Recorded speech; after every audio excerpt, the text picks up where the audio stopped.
In this Padjak Syudad video, magbabike tayo paikot sa EDSA, kung saan dadaanan natin ang mga stasyon ng tren, iinom ng DJ, at magliliwaliw sa kalsada. Bakit EDSA Loop? Long ride ang channel na to, Binsikleta. Alamin nyo sa video kung bakit. Sit back, relax, and enjoy this short ride. Makalong ride. Yun! Nakatakas din! Ang ganda train. Actually, dapat long ride tayo today. Kaso, may ibang plano ang panahon. Meron yata akong puti. Sunscreen. Kanina pa ako alas 3 gising. Ayun, long ride sana kaso umulan. Pero walang problema yan sa atin, guys. Meron namang EDSA Loop. Tara, urban Padjak ulit.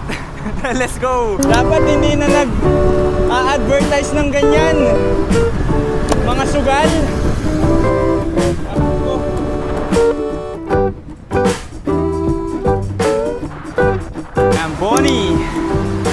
Bonnie Station.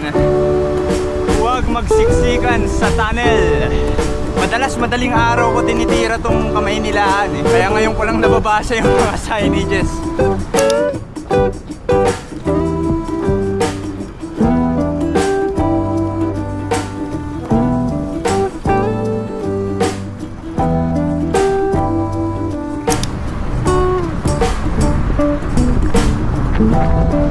Naalala ko dyan yung sa gilid ng train station. Wala kang malalakaran. Kawawa ka kapag magte-train ka dito sa Ortigas MRT. Boss, morning! Uy, cheat activated na naman! Green light na naman, palagi! O, tingin sa kanan. Okay. Yo, ano nangyari dyan? Hindi ako makapasok sa bike lane.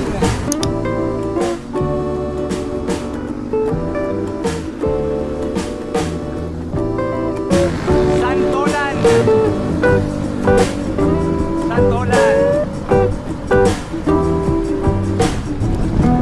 Uy, green light pa din.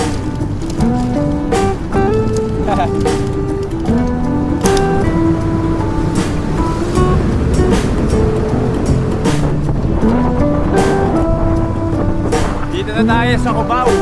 All roads lead to Cubao. Umabot ka sa green light. Yes.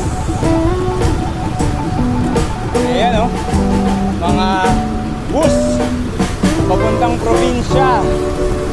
Kaya all roads lead to Cubao. It's been raining in Manila, hindi ako makalong ride. Ayun lang, nag-expire na yung cheats ko. Uy, kamuning! Bago yata yan. Yung bus stop. Oo nga, no? Sinarado na nila. Yung Mount Kamuning. End of an era. Sa Centris na tayo. Centris Station, Quezon Avenue. Kaya sarap mag-ride pag nakabike. Dami mong mga detalyeng mapapansin. SM North EDSA. Ganda nung ginawa nilang refresh sa bus stop. Ang tagal kong inisip, ano tong BF na to? Yung label ba na yan may kinalaman mismo dun sa structure? Let me know kung ano, nakaka-curious kasi isang kabaan siya na puro boyfriend. Ayun, as you can see, medyo nagbabadya pa yung mga ulap. Kaya EDSA Loaf na lang muna tayo. Yan, itong monumento. Yan ito, Balintawak. O, tingin sa kaliwa. Nakakaliwa tayo. Okay, baka magkamali kayo, diyan kayo makapasok. Dito yung daan. Bago nire-rehab pa ulit, bus station. Ayan na ang monumento. Very iconic. So dito na tayo mag-U-turn. Ikot tayo. Ang Bonifacio Monument sa Caloocan ang dulong parte ng EDSA sa norte. Tinayo ito bilang parangal kay Andres Bonifacio, ang ama ng himagsikang Pilipino at tagapagtatag ng Katipunan. Alright, History Channel ka na pala, Binsikleta.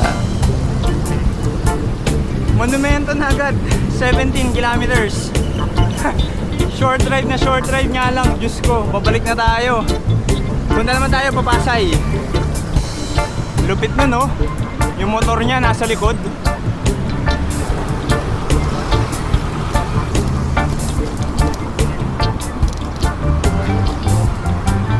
Ayun, waiting na mag-green light. Kaya nililibang ko ang sarili ko. Philippine-Japan Cooperation Project. Back to Ortigas na. Back to Guada na. Guadalupe.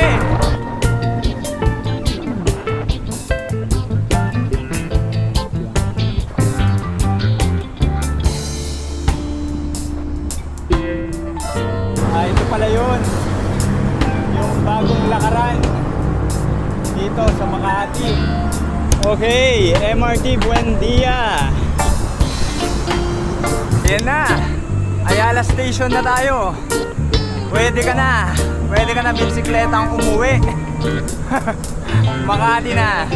Let's go. Tara, pupunta na tayong Pasay. Ay, sa kaliwa. Tama.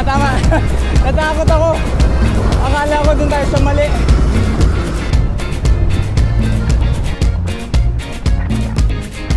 Dito na tayo. Actually, sa taso.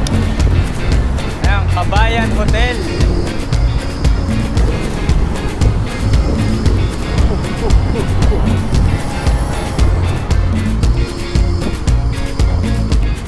Ayan, Heritage Hotel. Yun na. Ang last stop sa South, MOA. Diyan din tayo gumawa ng thumbnail. Puro kakalokohan. Beans.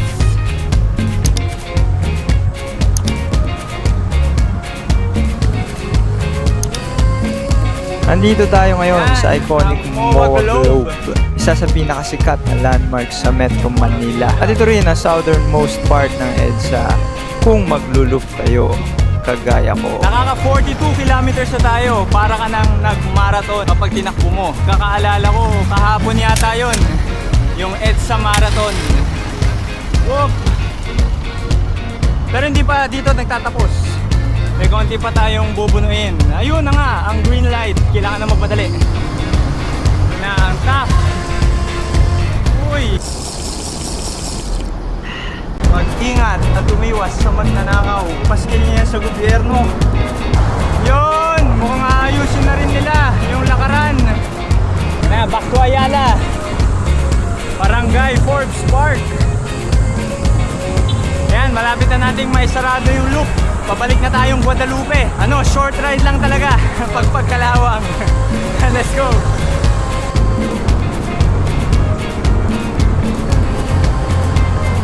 Yun, dito ka na papatayin yung cyclocomputer. Curious kayo kung gaano ka layo ang EDSA loop.